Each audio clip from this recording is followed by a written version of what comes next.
Hey everyone, welcome to another episode of the RocketMSP Podcast. I'm Steve Taylor, your host. Today I'm joined by Colin Knox from Gradient MSP. Colin, how's it going, Yeah, sir? it's going awesome, man. How are you? I'm doing great, man. So Excellent. before I dive in and start asking you a bazillion questions about Gradient MSP, Yeah, can we talk about you for a minute? Because sure. you're not just some, for lack of better term, nobody who just decided to start building some product nobody's ever heard of. You did something else that was kind of important. Can you fill Yeah, us in on that? yeah. So I've been in the managed services space for almost 20 years now. So I worked Hmm. for a few MSPs. I started up my own MSP back in 2009. The tail end of the wonderful recession we all faced back then. Was fortunate. I grew that business over 5 years to 4 million in revenue. And as we were building that business, kind of had a significant pain point internally that led us to found and build a company called Passportal, where after selling the MSP off, really focused in on that business and brought to market the first privileged credential management solution for MSPs and IT service providers, and had a lot of fun building that. Got to meet a whole ton of amazing people and built that up to about 2,500 partners around the world that were using that and reselling password management as a service to their clients, and exited that by way of an acquisition to SolarWinds MSP, who's now Enable in 2019. Man, that's a really cool path that you've taken. So started with an MSP, decided to build an awesome password platform that like a lot of MSPs use, got acquired by, a behemoth in the MSP game, right? Mm. And you were you were not still there when they decided they were going to spin off SolarWinds MSP to its own branch, or how Yeah, is so that its own company now? I never yeah, really know it's how it's that completely works. separate. So when I came into SolarWinds with Passportal, we worked on integrating the business and Hmm. integrating the tools and everything else. And then I stepped into a role where I headed up the community for SolarWinds and their, 25,000 partners that they had at the time globally. So stood up that organization or that function within the organization as the VP of community there. And kind of right around the time where the exploration project for the spin out to create Enable began, I was a tired guy. We had I bet. a lot of stuff on the go for 10 years between building and exiting two businesses, doing a lot of stuff at SolarWinds there. And I needed a break. There's, kids were young, starting to get older, wanted to spend some time with the kids. So I stepped out in September last year, and it's been a lot of fun to watch them create the brand. I agreed that it was the right move to spin Enable out as its own, or the MSP business unit as its own thing. So it was awesome to watch that happen and see some really good friends sitting at the podium ringing the bell as they did that. And stock's performing well so far, and yeah, it's fun to watch. That's great, man.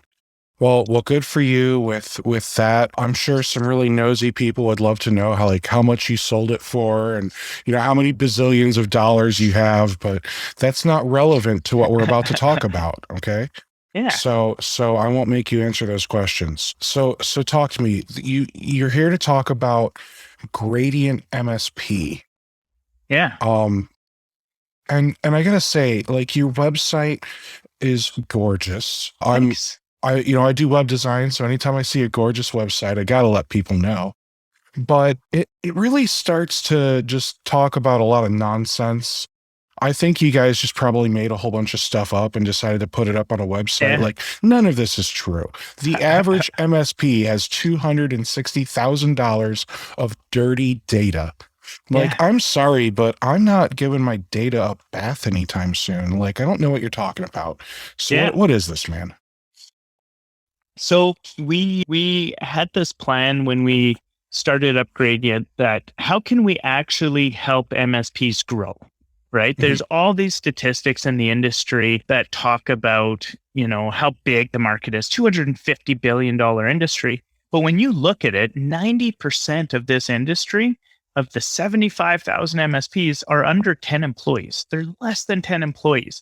And you look at probably the most popular or common revenue span is probably in that 500K to maybe $1.5 million in revenue. And there's an alleged 10,000 channel vendors and technology companies that sell solutions to empower and help these businesses grow or operate better, be more efficient, or have something armed to sell their clients. And everybody says that we're going to help you grow, we're going to make you bigger and everything. So we looked at it and we're like, if this has been the same statistics and the same demographic for the last decade, what could you actually do for an MSP that helps them grow truly their business, whether it's going from $500,000 to $1 million or $1 million to $3 million or forward on that way, or even just grow their profits. And so when we were trying to figure out how we could influence and impact this industry and make MSPs stronger and truly grow, we realized that business's growth and a business's success ultimately comes down to the decisions they make while they're running that business.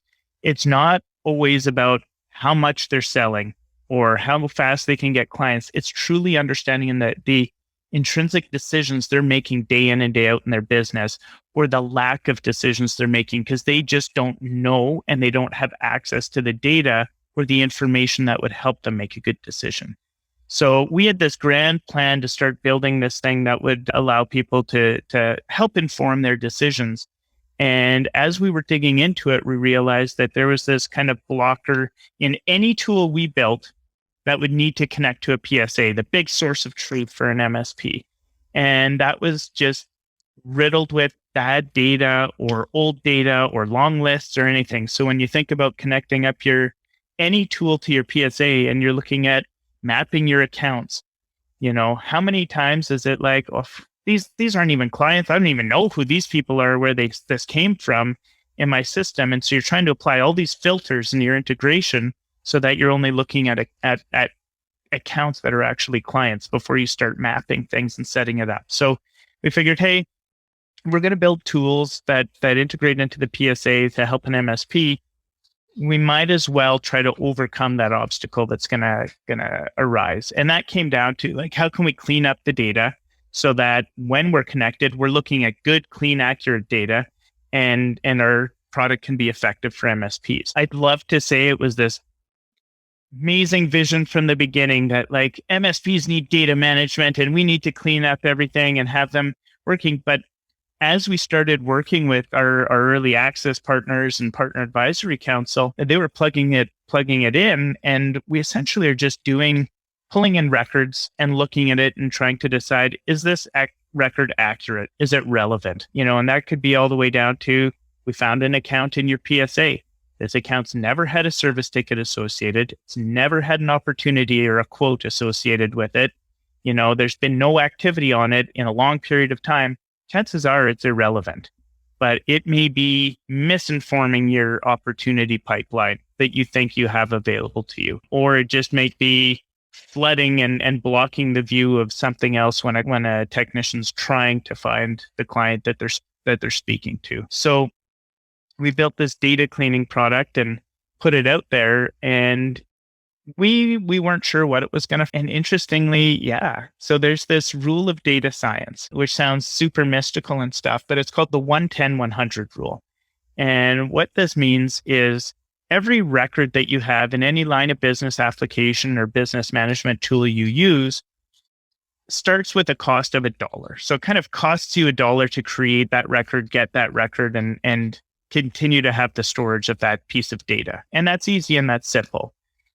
Where that starts to grow is I'll skip over 10 right now, but there's this $100 per record, per dirty record principle, where if you think about having a bad record in your database or in the system that's informing your reporting, this $100 comes into play, where if you make a bad decision or a wrong decision because you looked at that record, if you spent time and effort or made an investment or took an action because a record was bad, that comes at a cost to you.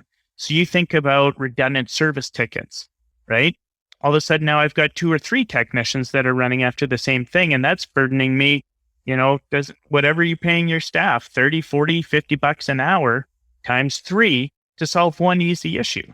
right? If you have it where you've made a decision. So one of my things was in my MSP, we went to build a new office out, and we made a 6-figure investment and bet on building that office space out. But that bet was predicated on us looking at, this is our opportunity pipeline. This is how much business we think of that we're going to close. This is what our revenue will be, our receivables, everything else. And it was misinformed. Our close rates were misinformed that we based that guess on. Our opportunity pipeline was misinformed because there was companies in there that weren't even in business anymore, let alone give us a chance to sell to them. And so we were, while we were underwater, we almost crippled and cratered the entire company by that bet. Now that's a big example of it, but it could be anything to where you're marketing, who you're going after, the demographics. And there's all these things. It was actually the very first MSP that connected themselves up to our data cleaning in the early access program. And we were one-on-one going through it. And you'll see when we get to a little demo portion, but we separated out by the record types that we're evaluating. And we went to contacts, because contacts is always just the most dirty record type that we've got because of ebbs and flows in our clients, people that work for our clients, turnover, they come and go. And the highest confidence record that we said, this is for sure dirty, you got to get rid of this record. He recognized the name because it's the person at their largest client who they send the invoices to. It's their invoice contact. And right away, he was like, well, why does it say it's dirty? Well, they haven't had a ticket in 2 years. They haven't, all these types of metrics or data points on it. And then he realized, no wonder that they've been one of our worst paying clients that we have to chase and escalate to get paid, because we're automatically sending invoices to this person who hasn't even worked there in over a year. Right? So there's all these little things that now, what was the cost to his business of that one record, one person that's still listed as a contact at a client, because he was getting paid at like net 90 terms at his biggest client, because went out, they sent follow-ups to that person, other emails, everything else went nowhere, and it didn't go anywhere till they took it up the chain to the, main point of contact for the client or the CEO of the client, to then be like, oh yeah, hey, no, we'll get this, send me a copy of the invoice, we'll get it paid right away type of thing. So, but doesn't that also show that MSP wasn't doing a very good job at other things too? Sure. But if you think about it, running an MSP is busy work, right? And especially in the small shops, you're running around off your feet, still doing technical work, trying to consult to your clients, trying to do your QBRs, meet with people, maybe try to recruit, trying to put a name out there, having sales meetings, doing your billing, chasing invoicing, like all of these types of things that you're juggling balls all the time that are dropping and falling through the cracks. And, as a small business operator, you're just doing whatever you can to keep your head above water. There's the average MSP is probably only using 15 or 20% of what a PSA is capable of doing for them. That's not because they don't want to. That's because they have no time to sit and look at it and actually implement it until they reach a size where it's like, I'm hiring somebody and that's your full-time job is to manage that. So if we can show a little solution that helps clean up some of these things where you're not making mistakes by accident that way and things are going to the right place, things are being handled, you're able to read a report that is actually showing you the state of what your business is doing and what's happening in the business, then you can make a better decision for what's next. Okay. So couldn't we just argue that maybe they just need to work a little more then? Yeah, but there's only 24 hours in a day, brother. So I'm working 18 of them. Yeah, that's fine. Yeah, but I guess I would say there are the ones that will put in the extra time and do it. And those are the ones we've had some 4 or 5 person MSPs come in and they've had $1,000 in dirty data, right? Kind of 10 records. Okay. Right. And some of them do it. But I would challenge and say most people in the space or watching your show aren't looking to work 18, 20 hours a day. In fact, they probably got in business so they could have more available time for them. So they don't want to be doing these things after hours. They want to have a reasonable, manageable schedule, but be as effective in that schedule as possible. Okay. So then let's talk about the different types of dirty data. Okay, so we've got contacts who no longer work for a company, and that's why you're not getting paid because Susie isn't in accounting anymore. Yeah. But there's other data in a PSA. Yeah.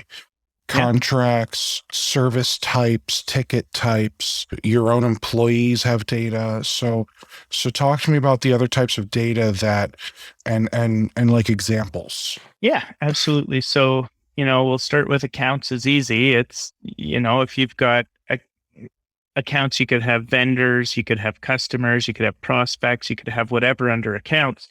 And whether that's informing your opportunity pipeline, whether that's informing who you're chasing after to get business, whether that's trying to figure out who your actual clients are, where everything is. I mean, that's just one of these things that you need to look at and stay on top of. But arguably probably has a lower impact on you. Contacts we've covered, and even just the sheer number of contacts. If you think about it, if you've got a bunch of dirty contacts that don't work at your clients anymore, yet you look in your PSA and you pull a report, how many contacts do we have?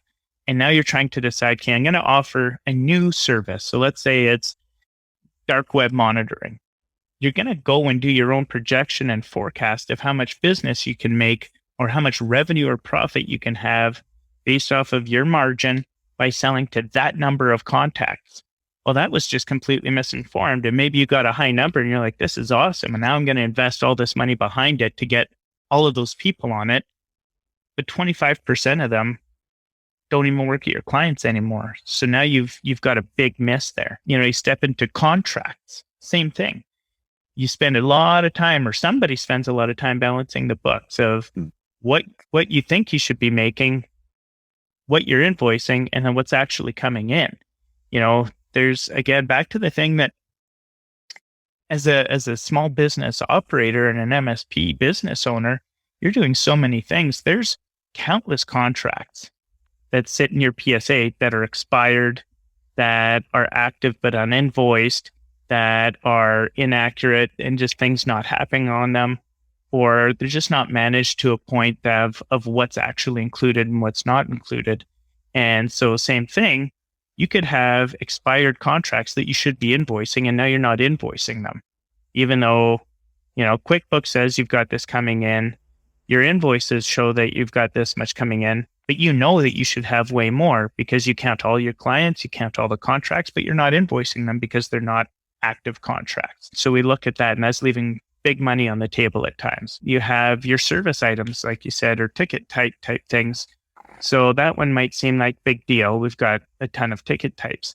Well, it can be a big deal because as you're growing and as you're taking on more tickets and you have more staff that are doing multiple and more tickets every day, how long do you want them clicking and scrolling through a long list of ticket types to just be able to document the ticket and get working?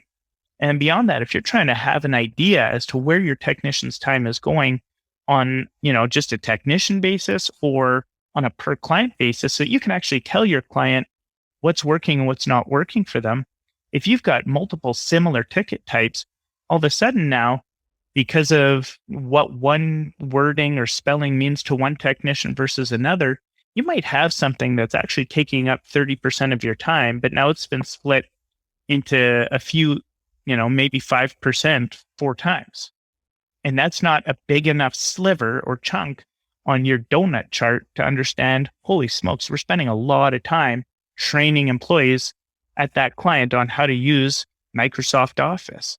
We should just hold a training class there. But you don't know that because it's too similar and it's disparate. So it obfuscates your report. You mentioned your own employees. There's obviously some security implications and stuff, but same thing. When you're offboarding, how many MSPs under 10 employees have an actual offboarding procedure where they're checking off a checklist that says, I've disabled this account, I've disabled that account, I've done this, whatever. Well, sometimes it's really easy because you got MFA and all you do is disable your token, right? Well, now all of a sudden you have 3 former employees who still have active seats and user accounts in your PSA. You're paying whatever you're paying, $55, $100 a month for each of those. And in a small business, to be able to recoup $150 or $200 a month or more is huge because you could put that in another tool that drives productivity that could go into some digital ads, whatever it is. So these are all the kind of some of those places where you can just have bad data that's driving bad decisions, keeping money out of your pocket, or putting your business at risk. All right. So it's starting to make sense. I'm picking up what you're putting down. Now, we started to talk about that 110-100 rule. Yeah. Can you just go over that one again? Yeah, sure. So the cost to have any record in your business over the life of your business and the life of that record is $1. And that's having a clean, good record. Mhm. And that's just a natural thing. Then the $10 comes in where that's a cost to discover that a record is dirty and then take the actions to clean or correct that record. So you've come along, you've noticed something, maybe you didn't make a bad decision on it, but you just noticed that record because you were reading a report, looking at a list, and you're like, yeah, that's just not right. Okay, so now I have to take time to stop what I'm doing, hop on that, edit it, disable it, see what else it's related to. If that was a contact and it was a main point of contact, now I need to update the account in the PSA and kind of go on. But that's, takes you 10 minutes or $10 in time or effort or whatever else to distract. Essentially a distraction and a time cost, right? And then that $100 comes in as it's a dirty record. I think I know this one. So the $100 is the record is dirty. I haven't cleaned it. And now this is how much money I'm throwing away on resources or services or whatever else for something that's inaccurate. Is that absolutely wasted time, money, or effort, or some combination of the three? Okay. So I'm going to pick on him only because I love him so much. Brian Weiss. Yes. CEO, iTech Solutions. What a guy. Right. He's on your homepage, man. You've got a testimonial right here from him. And he said, having clean data in my PSA is critical to avoid wasted time and money dealing with out of date or dirty records. Grading's PSA dating cleaning solution will ensure records stay clean and will lower my life cycle record cost of management from $100 down to $1 per record. So he basically just took your 110-100 rule and butchered it for a testimonial. Is that? It is, but if you talk to Brian, and the next time you talk to Brian, him in particular, so there's a lot of MSPs or business owners that never heard of this 110-100 rule. And when we first started talking about it, he started researching it a lot more and digging in deeper and reading it and then looking at what his reports were out of Gradient. And he runs his entire business based off that rule now. It's insane because it is so true. When you're trying to build and grow your business, every dollar counts. Whether it's $1 you're spending, $1 you're making, $1 you could have made, or $1 that went to effort, right? So yeah, it's kind of pivotal to how he runs his company. It's his little ethos now. But yeah. Okay. So let's talk about what kind of mysterious magic wizardry you've got going on here. Is this, do you have like a magic wand? Is this like a Harry Potter movie where you magically clean our data? How does it work? Almost. Yeah. So it's really, it's not as intelligent as it sounds, but essentially if you look at it, this is all stuff you could do manually, right? So if you wanted to take the time and you wanted to clean this up, and we've got a checklist you could download off our website of how to go about it yourself. But you can go in, you can do a search and show your entire list of every one of these different record types.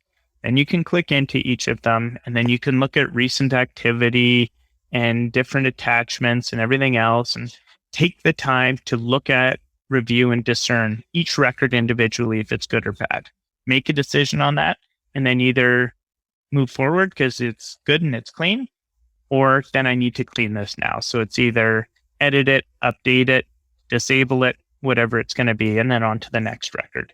What we've done is expedited that whole process, right? Thanks to the wonderful world of computing and algorithms microprocessing, we're able to ingest all this data and in a matter of seconds and minutes in cases for large data sets, be able to look at and understand all the relationships, all the recent activity, everything else, and identify for you in a high, medium, and low confidence rating what records seem to be less relevant for your business and with what's been happening over the past few years in your company. We can then present that to you with the reasons and our confidence rating. And then if you look at it and it's an anomaly, which is, yeah, you know what, I haven't done anything with them, but this is a great reminder. I should actually follow up with them, or I should do something about this. Awesome. And you can choose to ignore it, and Gradient's not going to look at that and recommend it to you anymore. Or you can click clean, and then, yeah, we're going to go off and we'll, adjust the record in the PSA, mark it as inactive. We'll make sure it's not misinforming any of the reports or exports or reviews that you're doing, and get rid of it for you. Not deleting anything. And we log everything that happens. So if you go and you're like, oh, shoot, that was wrong, you can undo anything you do. But we're essentially fast tracking you to identify exactly what seems to be irrelevant or old or dirty, and then giving you a one-click thing to be able to clean it up. All right. Yeah. So I feel like there's not much more we could say about how it works other than we should see how it works. So if you want to, down on the bottom, there's a little share button, and you can share a window. If it doesn't open any pop-ups or anything, you can just share that one window. So while you do that, I'm going to rapid fire off some, I'll call them harder questions. With you having access to our PSA, that starts to get a little scary because security. Yep. So how do I say this nicely? Was your development team smart enough to figure out which permissions we actually have to give you on the API, or do you tell us we have to check off all the boxes? So right now, the way that it works is we have you check off all the boxes. And now I'll preface that to say it's not what we wanted, but the way that most APIs for the PSAs are structured, and the fact that we're essentially modifying records across all of the modules, we require that read and write access to every one of those modules, whether it's, disabling PSA users that are stale and dormant, whether that's on your accounts, your contracts, right? So we need into the contracts module, we need into the services module, the ticketing module. So it is unfortunate, and we've talked to a few of the PSA companies to say, hey, can you actually have a tone step down for us to be able to use these API routes? But that's not the case right now for this solution anyways. We do have other modules and products coming out from Gradient, which we're able to strip it down to where it's at. Now, what I will say about that is, there's a security concern and whatnot.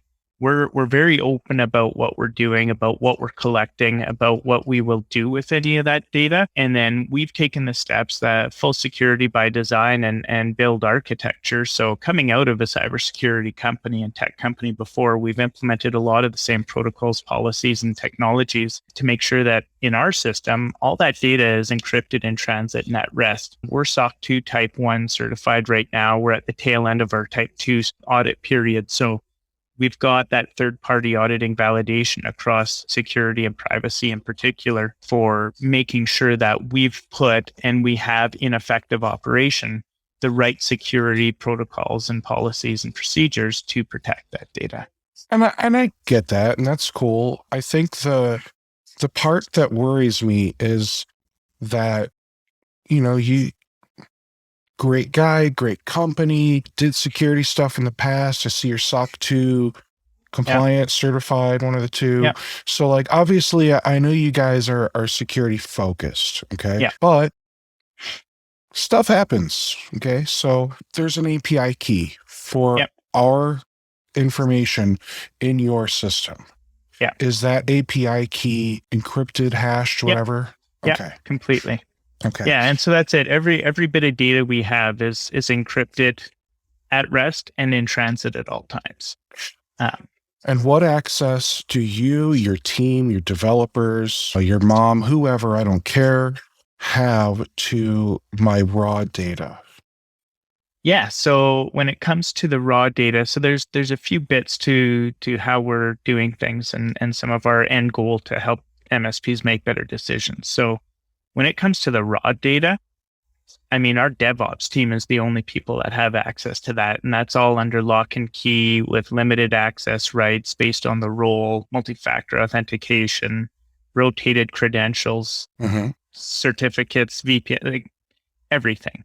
So at this point in time, you're talking like 2 people that have direct access to that who have gone through their own background checks and everything else and follow the rest of the protocols around security and privacy and data protection. That's it.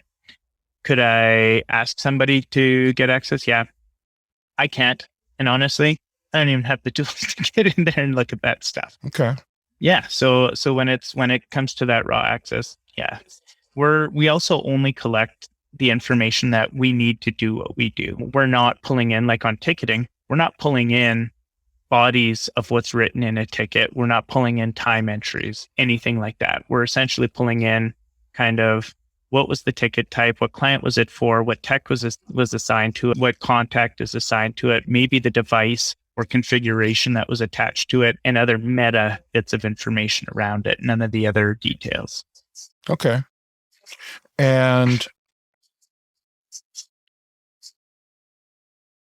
if I've got clients that are, HIPAA compliant, technically you don't really have access to any patient records. Yeah. So we don't have any access to any EFI and even very limited PII within your own business as an MSP. Yeah. So with our SOC 2 Type 2, we've got all the policies and procedures around that stuff. We are working, once we wrap up our Type 2 here at the end of the month, we're stepping into both GDPR and HIPAA compliance seals or certifications, and then into ISO 27001 as well. Now, I feel like this is almost a dumb question. The HIPAA compliance seal, is that just so you can check off a box? Like if somebody says, hey, are you going to sign a BAA for me? You'd be like, yeah, sure. Here you go. Because it's like, we don't touch any patient health information. So we don't. Yeah. And that's what it comes down to, right? And it all comes down to a mitigation of risk and confidence for our partners. We understand and we know we're not collecting any EFI. We have very little PII. But it's important to the MSPs. So because it's important to them, it's important to us. So we need to make sure that we have the policies and procedures. Now, when it comes to a lot of compliancy and regulatory compliance certifications and audits, you essentially have to prove that things are an effective operation. And what that means is they say, if you've got this policy or procedure, we're going to do a spot check to a time in the past, generally year, it's within the audit period, to make sure that that's exactly what happened. Now, when it comes to PII or EFI, that would mean that we'd have to prove at some point that somebody asked to be forgotten and that we had to erase or scrub personally identifiable information. But we don't really capture personally identifiable information. So it's hard for us to prove that we got that request and that we took out the action to do it, even though we have a policy around it. Same thing, right? Prove that you've gone through and restricted access to EFI. Oh, we can't because we don't have any access to EFI. So at some point, some of those are just you're certified. You do have a policy that if this comes into play, you can do something about it, but you can't prove that you've actually had to enforce or use that policy. Okay. And data sovereignty, I know it might only be just like metadata type stuff, but if I say all my data has to stay within the United States. Yeah, that's where everything is right now. Yeah. Okay. And if somebody said I need everything to be in Europe, you're working on that as well. So we will, if it comes up. I mean, when it comes to encryption and of data at rest, all that you actually have to do is have the encryption or decryption key, the hash outside of that region, right? To abide by it. So the request hasn't come up yet. We'll deal with it and solve it as it comes up or becomes necessary. But yeah. And do you have like 2FA or SSO or anything for people that want to sign into your dashboard? Yeah. So we ran a password company before. We didn't want any passwords. with this product. We didn't want to deal with kind of credential management by any means. So we're only SSO. So you sign in with Microsoft, sign in with Google, or you use a magic link. And our anticipation is you have MFA on your main, identity provider or email provider. So we can piggyback on that. Awesome. Yeah. And even the magic link is just nice because passwords suck. Yeah, So they absolutely do. that- And it's that would it's a probably- one-time use. And that would probably be like the biggest customer service suck is I forgot my password. Absolutely, right? So that's it. All you need is access to your email, Mhm. and that's done. Some people haven't understood Magic Link because it hasn't been overly popular in the MSP space before. So some people thought that this is a living link, and if somebody breaches their email, they could click that and get into our system and do whatever. No, it's one-time use, and that token expires if it's not used as well. So it's all secure and safe to use. All right, let's hop into a demo. I see you Yeah. shared your screen. Is this safe to put up? I think so, yeah. Should be, All as right. long as it's the right screen. There we go. It is the right screen. It's the right screen. All right. Yeah. So like I just said, actually, when you log in, you there's nowhere to enter a username and password. So you either choose Microsoft for your M365, choose your Mhm. Google, whether your personal Google account or if you're on a Google Workspace, or your Magic Link. So I'm on M365, so it's going to go ahead, redirect me. I already have an active session. Otherwise, it would prompt me for everything in my MFA. When you come into the product, so I'm not going to go through the whole intake. The intake is super easy, though, to plug in your API key and kind of kick it off. So Nice. this is, this one in particular, I believe we're connected into an Autotask instance. And so what it's done, it's already synced in the data. It's done its analysis, and you come into it.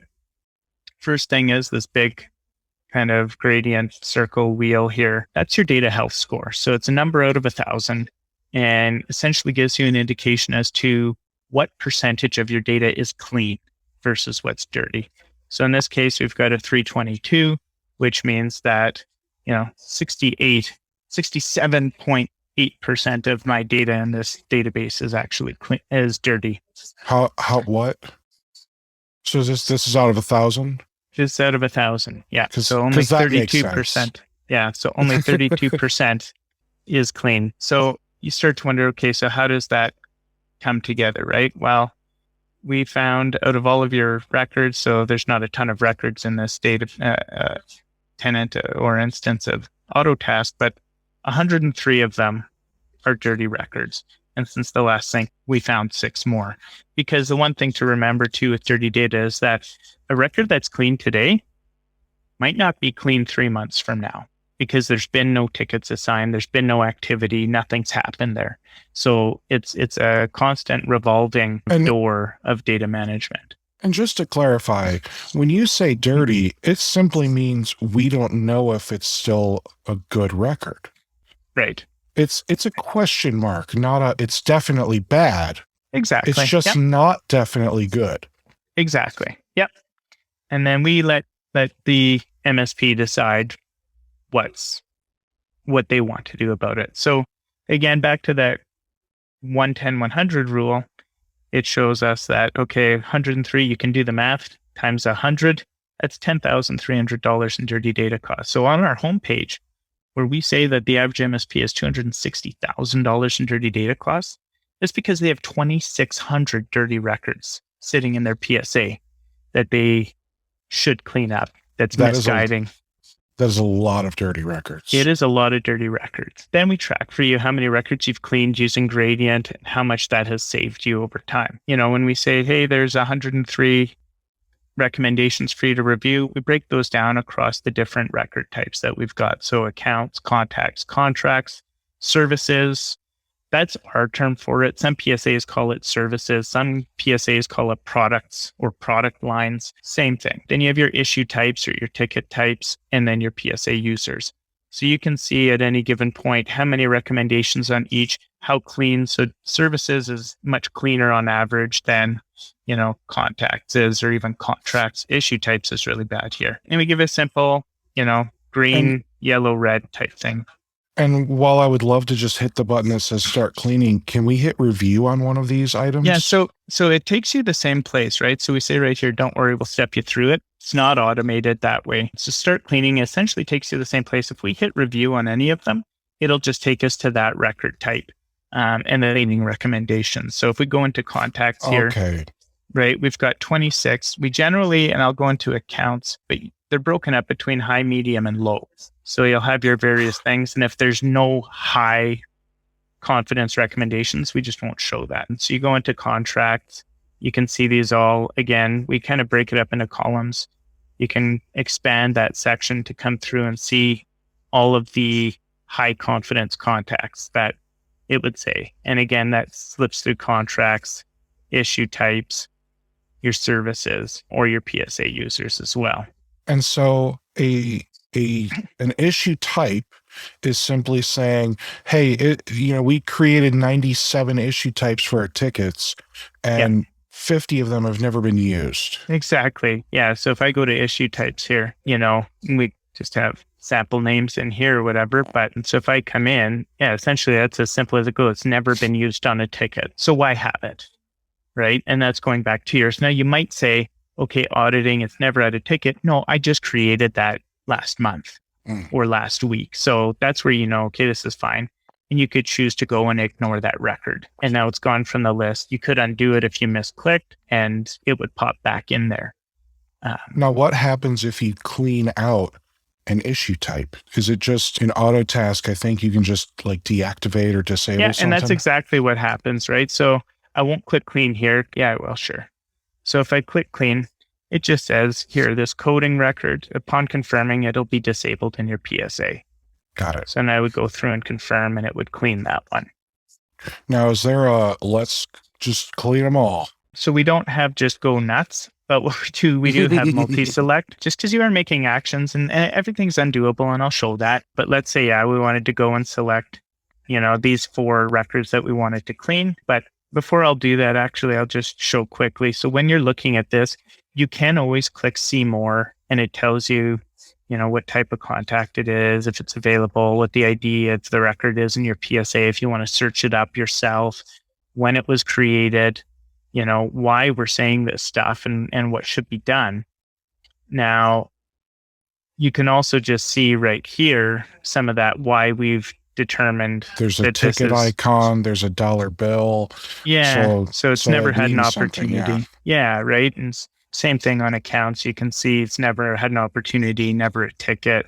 If you go on contracts, you can see there's never been a ticket on that contract and it's never had activity. There's another one that would be it's never even been invoiced. There's never been an invoice created from that contract. So Able Manufacturing, they've got to be the worst customer ever, because I know so many MSPs that have started doing business with them and they just never got paid. Just not paid, right? And so we can go through here and let's say we select all 4 and we want to clean them. So we can come up, say we want to confirm and clean these ones, and it's going to go, right? And then we're going to give you a little pat on the back. So you just saved yourself $400 in dirty data costs. If you want to undo it right away, because you're just like, oh crap, no, I thought I only selected 6. You can go and undo it right here and it'll undo that. Or you can close this. So it's really simple how it works. If you wanted to go and kind of see what's happened, I mean, we've got your full activity log. So I can come in here now and see everything that's been done over the last week here. And again, I can choose what dates I want to go to. Maybe I only want to see what's happened today. And wow, look at that. Here's the 4 that I just did, plus this record that I chose to ignore when we were looking at issue types. So I could go one by one and re-include this. Say, yes, that's going to go back or revert the change. Or again, I can go ahead and multi-select all of these things that I want to undo and undo them. And I confirm it. And now when I go back into my recommendations for my contacts, those 4 people are back in the list now. So it's all real. It's real time writing and removing from the PSA or putting things back. So it gives you all that flexibility there. So the activity log is expansive. Also lets you know who did what, when, what was the confidence rating on that record, what was the action that was done, even the undos are logged and able to be reverted and reclaimed, right? In PSA configuration, we want you to know everything that's going on, what's happening with your integration. So we'll tell you when it was first connected up and when it was first synced, when the last sync happened, when the next scheduled sync is to occur, what happened in the last sync, which is we just do monthly syncs really, unless you push an on-demand one. How many new accounts came in, contract services, users, all of that. What are the total records that we're syncing now? Again, we can give you all the information. This is everything we're collecting. Select ticket data. That seems weird. Well, let's click a question mark and understand what we're collecting and what's going on there, right? We don't even show you what the password is for your auth key once it's set up, because we don't want somebody else to come in and see that shouldn't have access to that, right? It's gone. It's encrypted. Yeah. It's used only when needed. Now I could change it and test it. And we don't do a system where you set it up and then 2 weeks later you find out that your integration's not working because it didn't have the right access. The second that you set this in here, and actually let me see, give me a second in a different thing. I'll see if I can find the actual API key here. So I'll copy it. There. And come back here. So if I go in here, does this show? Okay, good. So it does blank it out, just making sure. So I go in there and I click save and test, and it tests against all the modules right away and tells me these are all good. Perfect. Right? And so we've got everything else. You could run it in an on-demand sync. It's going to rerun one now because it thinks I just changed the API stuff. If you've ignored records, so I'll go back in here and just ignore, actually, I'll just select a whole bunch of them and ignore them. So now when I go to my PSA configuration, so there's no ignored records across accounts, but in contacts, now I've got these records. Of course, this is going to be funky. Maybe I'm trying to do it too fast. It says that they're there. I don't know why it's not showing, but it would show the ignored records, and then you could undo those to re-include them. Of course, you could also go into here and select the ones that you just ignored and undo that, and they'll be re-available. All right. So basically what I'm seeing here, Colin, is just a really nice way to clean up your PSA. Yeah, it's, super simple. We just call it Tidy. It's the product name, but it's super simple, easy to use. You can self-sign up. It's completely free. Like, we're not charging anything. What? Yeah, we charge nothing. Why? Because you know what they say, if you're not paying, what are you saying? If you're not the customer, you're the product? Yeah, exactly. Or if you're not paying for the product, you are the product, right? Either way. So are we the product? Is that why you're doing this? We'll say yes and no to an extent with asterisks. So on one hand, like I mentioned earlier in the show here, we needed to have cleaner data to be able to deliver future solutions and products so that we knew there would be no issues integrating into the PSA, mapping things up and doing it. So this was in our benefit to be able to help MSPs clean it up. So that's the first part. We will be releasing products that will still have freemium aspects to it, but will have paid levels and paid features, we'll call it, to it. And that starts in November. So you don't worry, we will let you pay us for something in the future. Now, why promise? I promise. I promise we will let you give us your credit card number. All right. Now, the reason for the asterisks on you are the product is multifaceted. So we want to help MSPs make better decisions, and we want to help the whole world better understand the managed services industry. And the only way we can do that is with data. So we recognize as doing some of this stuff, it is essentially collecting data. Now we scrub and anonymize all the data that comes into the system so that it's not able to be attributed back to a named entity. And what we're going to be able to do with that, one is your data becomes a product for your own consumption in the future. So if you look at a world, that we would like to see of what we'd call data equality, it's where, by Steve participating in this program and connecting up and essentially contributing your data that gets scrubbed and anonymized, you can get back thousands fold for what you've contributed. Because now we can assemble that and collect that against the same anonymized type of data set of thousands or tens of thousands of your peers. Now imagine the power that can provide you as a participant of this when it comes to collective intelligence, being able to tell you what gaps you have truly in your service offering compared to the rest of the industry or the rest of the MSPs in your state, right? Understanding, am I charging the right amount? How many of you, like, raise your hand? I know I did it, like, frequently, called all the competitors in my city to say, hey, what do you guys charge per user? How do you guys charge? What are your prices? We can actually tell you, not necessarily to your city, because I think that starts to segment a little bit too far.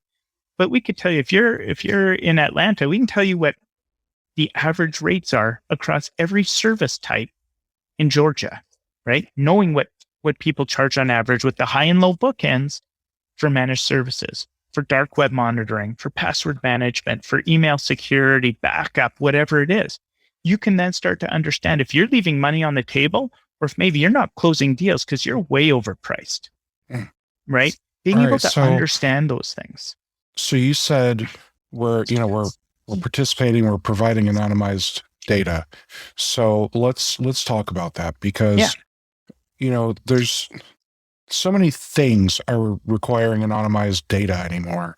I feel like I sneeze and I just gave something to somebody, right? And I don't mean COVID. So when you say anonymized data, so my thought would be, okay, so we've got tidy. So that means they are going to pay attention to how many total contacts I had, how many are dirty, how many are clean. But you're probably would going know that on further average. into that. Yeah, so we would know that on average. But what I would say is we would be able to know, what's the best way for me to put this? So we would know, so here's a great thing. We've got all these companies that launch products just like Gradient did. Here's a product for an MSP to use, right? Or here's a product for an MSP to sell. What vendors that enter the market often see on Reddit is, what the heck, these guys clearly don't understand us. They clearly don't get this market, this industry. They don't know who we are, what we are, right? With even the data we collect through Tidy and we can scrub and anonymize, we can start to be able to say, hey, MSPs on average are this many employees, right? They have this many employees in their business. They, on average, have this many clients, right? And they, on average, have this many endpoints. We can start to say, this many MSPs or this percentage of MSPs sell solutions in this product category, email security. And they can start to understand where opportunity is. We can start to understand both for vendors to be more informed on how they're going after the market to better outfit their partners, right? They could start to understand that health-focused, health vertical clients in the sub 100 employee segment are consuming dark web monitoring and password management together. Well, that's really neat. How about we start to create resources focused on the health vertical on these two products that our partners are trying to sell and help them create more targeted, successful campaigns with our big marketing resources that we can put together, right? They can better help you go better to market to your clients with these solutions to be more effective in selling them instead of saying, hey, here you go. Here's dark web monitoring and password management tool. Good luck. Go nuts. And you go, well, which of my clients are going to be most interested in this? What should I charge for this? How do I sell this, right? We can advise everybody automatically through the data that tells us that stuff. And we can start to tell industry averages and put out even industry reports that truly speak to the actual performance of the industry. You don't have to have that thing anymore where, XYZ report tells you how all the best in class are performing, how much profit they're making, how well they're doing, how they're charging $500 per user per month. You don't need that, pardon the term, you don't need that kick in the nuts if you're a 2, 3, 5 person shop. What you need to know is how are other 2, 3, 5 person shops performing, right? How fast are they growing? How profitable are they? What are they charging? What are they offering? And even better yet, how about the $3 to $5 million shops? What are they offering that I'm not? What are they doing differently that got them from this 1 to 3 to that 3 to 5? Those are the bits of information we're looking to collect so that we can pass that back to you and truly influence growth. Whatever growth means to you as an MSP. Is that revenue? Is that profit? Is that just, more personal time? We can find what's happening in all of your peers' businesses and in your geographic region. Because that was the other thing. I'm out of Canada, if you can't tell by how funny I talk. We used to read all these reports. It's hilarious. I didn't say a boot yet. Or a. I might have said a. But no, you've done very well, actually. Right? Is I would be reading reports and watching things, and it would tell me all about how things are happening across the US. Well, even in the US, I'm sorry, but the economy and how it's performing in Houston is vastly different from how it is in Tampa Bay, right? Real estate costs differ by millions, right? Mm-hmm. Of course, people are going to be willing to pay different amounts for different services. So why are we getting reports showing how fast an industry is growing as a nation when that means nothing to somebody that's in Boca Raton compared to what's happening in LA? That doesn't make sense, right? And the reason that is because this data has never been available before. It's either been siloed or just not had, or it's all on surveys. And we've all filled out those surveys from our vendor partners that even ask us, what service areas, what services do you deliver to your clients? And you don't want to seem inaccurate. So you check off every single box in there. Just in case they associate me to this thing, I don't want to look like I'm not delivering something or there's a gap. But what that does is misinforms the rest of the industry. So if we're able to pull this from the source of truth that everybody uses to run their business and anonymize it, we can help fuel and feed that back to the industry for the greater good of the industry, to truly level it up, help the vendors better understand their partners and what the industry is, and hopefully minimize, I won't say get rid of, but minimize the amount of times that an MSP looks at something and says, you guys just don't get it. You don't get us. That's got to stop, because pretty soon MSPs are going to stop looking at solutions and solutions that could be amazing for their businesses. So if we can mitigate that from happening, that's a huge win. If we can help an MSP stop or not take a step that's proved to be unsuccessful for other MSPs who have tried, then we need to try and do that, right? If there was a certain service offering that came out, I don't know, let's just call it some sort of insurance, and this isn't a real world thing, but let's say they were delivering some kind of insurance solution. Wouldn't you want to know if the early adopting MSPs were seeing an average of like a 13-month churn rate on that, where they only got 1 year's worth of revenue and all the clients canceled and churned out because they just didn't see the ongoing value of it? I sure would, because then I wouldn't put all the time, money, and effort into trying to launch that same service, because I heard from the vendor that we have 10,000 partners that are doing this. We've grown 1,000% in the last year. That's great. Maybe what's next year's numbers look like, right? Avoid that risk to your business. Avoid that misstep. Instead, look at, oh, shoot, this is one that's grown in massive adoption across my MSP peers. It's high in profitability. It's got a high retention rate. Now that's where something I can go in and be sure of what it's going to do for my business. Okay. I like it. I'll allow it. Yes. Seal of approval. Awesome. All right. So the next product to come out for Gradient. Yeah. So the next product to come out is Billable, is what we're calling it. So it's coming out in the middle of November. You'll see us announce a one-day virtual event to educate and launch that product to the market. But yeah, as we've looked at a whole bunch of things and talked to a whole bunch of partners about, again, this great disconnect between channel vendors and MSPs, there's been this, one piece that I don't know if it's overlooked, but it's kind of just been tolerated for so long, which is being able to take my entire resale stack and everything I'm delivering to my clients and have that automatically update to my PSA so that I know I'm charging for the right amount of seats, the right amount of gigabytes or terabytes of data backed up, the right amount of sites managed, whatever it is, automatically, so that when I go into my wonderful PSA at the end of the month and I'm ready to bill for my proactive services next month, I can select all and click invoice and not have to spend that 10, 20, 30 hours of just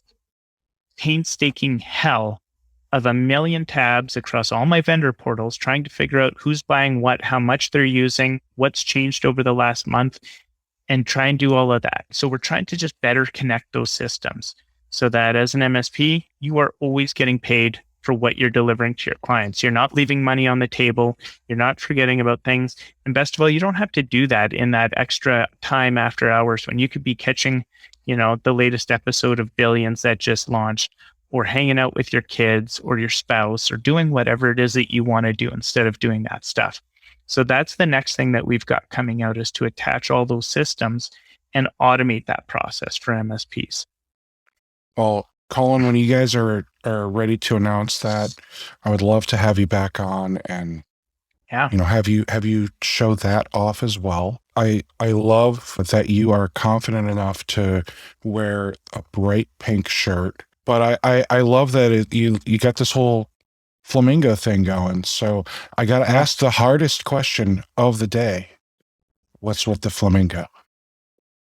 Yeah, we get it a lot. So we, like a lot of companies, we wanted to have some sort of mascot, something that people could rally around and relate to, and something that stood out. There are so many, we'll say, animals that have been used in our space already. I mean, the owl has been used countless times. Somebody used the fox. You had like the polar bear, right? All of these different animals. And so then we started to think about, well, what would resonate, and what do we want to represent? And two things that we really want to represent as a company is balance in the industry, and just balance overall, balance in your business, your work-life balance, everything else. And then the other is community, right? Is we see this industry as such an amazing community, and we've been so fortunate to be a part of it for the length of time that we have, and had the support and seen the benefit of it. And so when you Google like animals that represent balance and community, that's flamingos. You almost never see a single flamingo by itself. They're always together in their groups. And with balance, I mean, what better thing? It's at its most relaxing, comfortable position when it's up on one leg. So that's what we went with, was the flamingo. And hey, they're pink, they're bright, they're flamboyant and stand out, and they're fun. And so that's what we went with, was the flamingo. Well, I like that. If I had to associate with an animal, I would probably go with the ostrich, just so I could stick my head in the sand. Yeah. And avoid all this dirty data. That.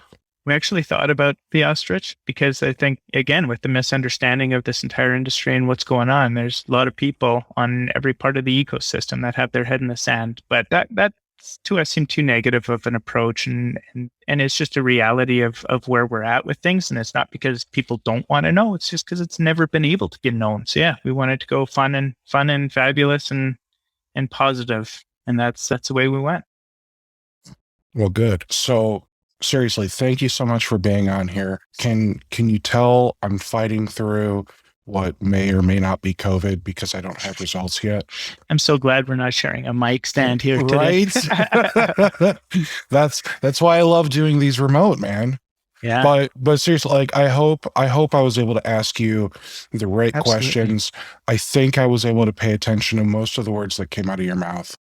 And now's a good time to stop before I start sweating profusely. Yeah, no, it sounds good. I really appreciate you having us on, and we're not shy from any question, right? We're really bullish about what we're doing. We see the massive opportunity for the industry of what we're pushing towards, and we've got nothing to hide. I mean, we live by full transparency, and we truly are trying to champion a greater movement and greater growth for the industry. So I really respect that, Colin. So thanks so much. Seriously, I look forward to having you back on sometime.